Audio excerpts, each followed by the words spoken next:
ಮಕ್ಕಳನ್ನು ಅವರ ಸ್ವಂತ ಮಕ್ಕಳಂತ ನೆನೆಸ್ಕೊಂಡು ಈವನ್ ಕೋವಿಡ್ ಟೈಮಲ್ಲೂ ಅಷ್ಟೇ ಬಹಳ ಹೆಲ್ಪ್ ಮಾಡಿದ್ದಾರೆ ನಮಗೆ. ಓಕೆ, ಧನ್ಯವಾದ ಕೊಡ್ತೀನಿ ಎಲ್ಲ ದುಪ್ನಳ್ಳಿ ನಾಗರಿಕರಿಗೆ ನನ್ನ ಹೃತ್ಪೂರ್ವಕವಾದಂಥ ಧನ್ಯವಾದಗಳು. Thank you.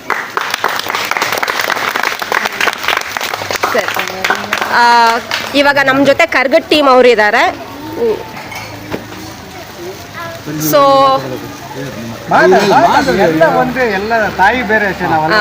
ಇವಾಗ ನಮ್ಮ ಜೊತೆ ಕರ್ಗಟ್ ಟೀಮ್ ಅವರು ಇದ್ದಾರೆ. ಸೊ ಅವ್ರು ಇವತ್ತಿನ ದಿನ ಪುನೀತ್ ರಾಜ್ಕುಮಾರ್ ಹುಟ್ಟಿದ ಹಬ್ಬಕ್ಕೆ ಬಂದು ಮಕ್ಳುಗಳಿಗೆ ಬ್ಯಾಗು ಸ್ವೀಟ್ಸ್ ಎಲ್ಲ ಕೊಟ್ಟಿದ್ದಾರೆ. ನೀವೇನು ಹೇಳೋದಕ್ಕೆ ಇಷ್ಟಪಡ್ತೀರಾ?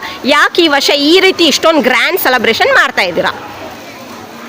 ಜೊತೆಗಿರೋದ ಜೀವ ಎಂದೆಂದಿಗೂ ಜೀವಂತ ಅಂತ ಪ್ರತಿಯೊಬ್ಬರು ಹೇಳ್ತಾ ಇದ್ದಾರೆ. ಅವರ ನೆನಪಿನಲ್ಲಿ ಅವ್ರ ಹೆಸರಲ್ಲಿ ಒಂದು ಸಣ್ಣ ಒಂದು ಅಳಿಲು ಸೇವೆ ಮಾಡಬೇಕು ಅಂತ ಅವರೇ ನಮಗೆ ಪ್ರೇರಣೆ ಆಗಿದ್ದಾರೆ. ಅದಕ್ಕೆ ನಾವು ಇದು ನಡೆಸ್ಕೊಳ್ಳೋ ಕರ್ಗಟ್ ಟೀಮ್ ಪರವಾಗಿ. ಅದರಲ್ಲಿ ಈ ವರ್ಷ ಅವ್ರದ್ದು 50ನೇ ವರ್ಷ ಬರ್ತಾ